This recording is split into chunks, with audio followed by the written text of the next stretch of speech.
दोस्तों, नवरात्रि का समय चल रहा था। एक 30 साल की जवान चाची दुर्गा पूजा के पंडाल में जाने के लिए जिद करने लगी। पति की तबीयत खराब थी।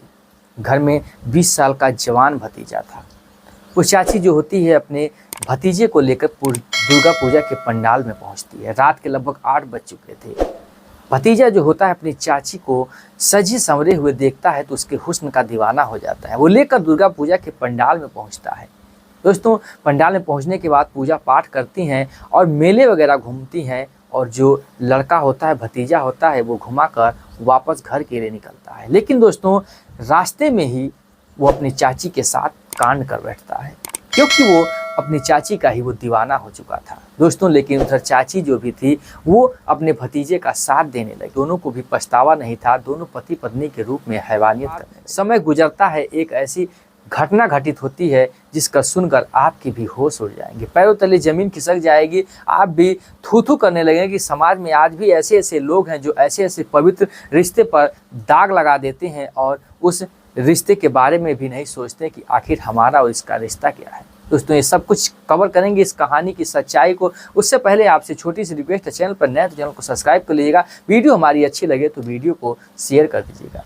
दोस्तों, ये कहानी है गाजीपुर के एक छोटे से रमेश की उम्र लगभग में 30 साल के आसपास थी। उसकी शादी के हुए लगभग 10 साल हो गए थे। उसकी पत्नी को अभी तक कोई भी संतान सुख की प्राप्ति नहीं हुई थी। इधर जो उसका भाई घनश्याम था, उसका एक लड़का था जिसकी उम्र लगभग 18-19 साल थी, जिसका नाम रवि था। जॉइंट फैमिली था, सब कुछ अच्छे से चल रहा था। और कहीं ना कहीं जो रमेश था, उसकी पत्नी को वो दर्द सता रहा था, क्योंकि उसके कोई संतान नहीं थे। बहुत दूर दूर तक दवा कराई, बहुत मिन्नतें की, बहुत जगह जो जहाँ भी बताता वहाँ भी लेकर झाड़ फूँक तक करवाता, और सब कुछ कराकर हार चुका था। 10 साल गुजर गए, लेकिन कोई भी संतान का सुख नहीं मिला। वो पूजा पाठ में बहुत लीन थी। वो पूजा पाठ भी करती थी, और धीरे धीरे एक दिन नवरात्रि का समय आता है। सोचती क्यों ना दुर्गा माता के पंडाल में चलें, वहाँ पर मिन्नतें मांगे, हो सकता है दुर्गा माँ मेरी जो है कि मिन्नतें पूरी कर दें। दोस्तों, वो अपने पति से जिद करने लगती है। उस दुर्गा माँ के पंडाल में जाने की 10 किलोमीटर की दूरी थी, वहाँ पर जाना था। पति की तबीयत थोड़ा कुछ ख़राब थी। वो कहता है उसका पति रमेश की, क्यों ना भतीजे को लेकर चली जाओ, रवि को लेकर चली जाओ। उसकी पत्नी का नाम संध्या था। वो जो पत्नी थी 30 साल की आसपास की जवान महिला थी। दोस्तों, वो सजती है, संवरती है, और उसके अभी तक कोई बाल बच्चे नहीं हुए थे। तो उसकी 30 उम्र तो थी, लेकिन वो 20-22 साल की ही जवान लगती थी। सज संवर के वो अपने भतीजे को लेकर दुर्गा पंडाल में जाने के लिए निकलती है। उसका जो भतीजा होता है वो 20 साल का जवान लड़का था। जब देखता है सजे संवरे, तो दोस्तों अपनी भाभी का ही वो भतीजा हुस्न का दीवाना हो जाता है, क्योंकि वो इतनी खूबसूरत लग रही थी उस साड़ी में कि मानो कि कोई परी ही उतर चुकी हो। क्यों ना लड़का कोई उस पर मर मिटे। दोस्तों, फिर वो लेता है, वहाँ पर पहुँच जाता है दुर्गा पंडाल में, और वहाँ पर पूजा पाठ करती है उसकी चाची, और मेले में घूमने लगती हैं। भतीजा भी साथ साथ घूमने लगता है, क्योंकि भतीजे को कुछ और ही सताने लगा था, क्योंकि वो उसके हुस्न का दीवाना हो चुका था। वो अपने आप को कंट्रोल नहीं कर पा रहा था कि मेरी चाची भी इतनी खूबसूरत लगती हैं।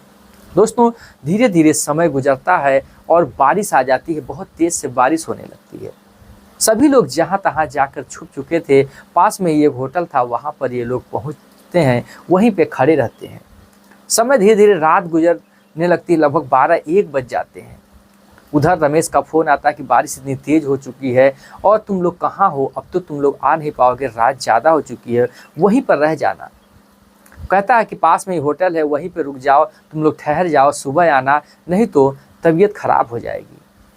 उसकी चाची जो होती है वहीं पर होटल बुक करती है, और होटल में ये जाकर जो है कि फ्रेश होते हैं, क्योंकि ये भीग चुके थे। भीगने के बाद जब फ्रेश हो रही थी चाची, ये अंदर से झांकने लगता है, उस रूम में देखने लगता है। दोस्तों, ये जो रवि था अपनी चाची का ही दीवाना हो चुका था। दरवाज़ा खोल के जाता है, अपनी चाची के गले लग जाते। चाची कहती है, ये क्या तुम कर रहे हो? तुम जानते हो कि तुम्हारा चाचा जानेंगे तो क्या होगा? भतीजा कहता है कि देखो चाची, कहीं ना कहीं चाचा में ही कमी है, जो कि 10 साल हो चुके और तुम्हें संतान सुख की प्राप्ति नहीं हुई।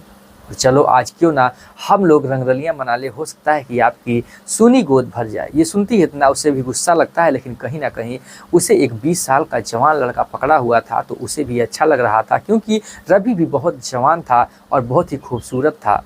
अपने आप को कंट्रोल नहीं कर पाती और रवि के बाहों में लिपटने लगती है। मना तो कर रही थी, आनाकानी तो कर रही थी, लेकिन कहीं ना कहीं उसकी चाची को भी ये बहुत अच्छा महसूस हो रहा था। अपने आप को कंट्रोल नहीं कर पाती हैं और रवि का साथ देने लगती है। रवि भी वो हैवानियत करने लगता है, उसके साथ फिजिकल संबंध रिलेशन बनाने लगता है। दोस्तों, दोनों एक दूसरे का साथ देते हैं और पति पत्नी के रूप में पूरा रात एंजॉय लेते हैं। दोनों को पछतावा नहीं था। सुबह होता है, दोनों लोग घर आते हैं और इसी प्रकार से अब रवि की लत लग चुकी थी, उसके मुंह जो था वो खून लग चुका था। वो अब सोच रहा था हम ये प्रक्रिया बार बार करें, लेकिन चाची कई बार मना करती है कि ऐसा नहीं हो सकता, तुम्हारे चाचा हैं, अगर जान पाएंगे तो क्या होगा। समय गुजरता है, ये लोग ऐसे छेड़खानी करा करते हैं, तो एक दिन उसकी जो माँ होती है, जिसका नाम सुमन होता है, पकड़ लेती है और दोनों को बहुत ही भला बुरा कहती है। अपनी देवरानी को भी बनाती है और वो समझती है देवरानी को कि मतलब इच्छा को कि उसके पति से उसकी हालात कुछ अच्छे नहीं होंगे, इस वजह से इसने गलत कदम उठा लिया। लेकिन वो बात पूरे परिवार में नहीं फैलाती। वो बहुत ही होशियार थी, बहुत ही अच्छी थी उसकी जो जेठानी थी, जो रवि की माँ थी। समय फिर से अच्छे से चलने लगा, सब कुछ अच्छे से चल रहा था। तभी जो है कि उसके चाचा को पैरालाइज हो जाता है और धीरे धीरे पूरा परिवार उनकी दवा देख रेख करता है और 1-2 साल गुजर जाते हैं, लेकिन उसके चाचा की जो है हालात सुधरती नहीं और एक दिन उसकी मौत हो जाती है। इधर इन दोनों का नाजायज़ संबंध छुप छुप के तो चलता है, कहीं हफ्तों और महीनों में समय ऐसे ही चल रहा था। दोस्तों, उसकी माँ तो जान रही थी, बहुत ही कड़ाई करती थी, लेकिन प्यार अंधा होता है, लाख छुपाए कोई लेकिन तब भी पर छुपता नहीं। दोस्तों, समय गुजर रहा था, समय गुजरता है। मरने के 6 महीने बाद जो होती है वो संध्या जो होती है वो प्रेग्नेंट हो जाती है, क्योंकि रवि का और उसका नाजायज़ संबंध चल रहा था। वो फिर बताती है रवि से कि ऐसी सी बात है, 3 महीने की मेरे पेट में प्रेगनेंसी और मैं प्रेग्नेंट हूँ, तुम्हारे बच्चे की माँ बनने वाली हूँ। रवि साफ साफ इनकार कर देता है, पल्ला झाड़ देता है कि मैं क्या करूँ, मेरा कुछ नहीं है, तुम जानो, तुम्हारा काम जामे, मैं कुछ नहीं कर सकता हूँ। वो कहती है अरे नहीं कर सकते हो तो कुछ तो साथ तो दो मेरा, ताकि इसका कुछ समाधान निकाला जा सके। साफ वो मना करके वहाँ से चला जाता है। वो कुछ बात करने के लिए मना कर देता है। समय गुजरता है, 1 महीने किसी तरीके से हिम्मत जुटा के अपनी जेठानी को बताती है। वो सब कुछ समझती है। उसके बाद उसे हॉस्पिटल ले जाकर उसका एबॉर्शन करवाती है। दोस्तों, उसके बाद आने के बाद महीनों गुजर जाते हैं, उसके तबीयत में सुधार आती है और फिर से हंसी खुशी वो जीवन में रह रही थी, घर का सारा काम काज देख रही थी। 30 साल उसकी उम्र थी, अभी कोई बच्चे नहीं थी, पति भी मर चुका था, वो विधवा हो चुकी थी, लेकिन वो देखने में 20-22 साल की जवान लगा करती थी, बहुत ही खूबसूरत थी। अब तो उसकी चेहरा और भी खिल चुका था, क्योंकि दोस्तों समय गुजरते गुजरते उसके हालात जो थे वो कुछ अलग ही हो चुके थे। अब रवि सोचने लगा कि फिर क्यों ना कुछ दिन समय गुजर गया है और जो है कि चाची का बलि का बकरा बनाया जाए। फिर वो उसके प्यार में जाल में फंसता है धीरे धीरे और चाची एक दिन तैयार हो जाती है।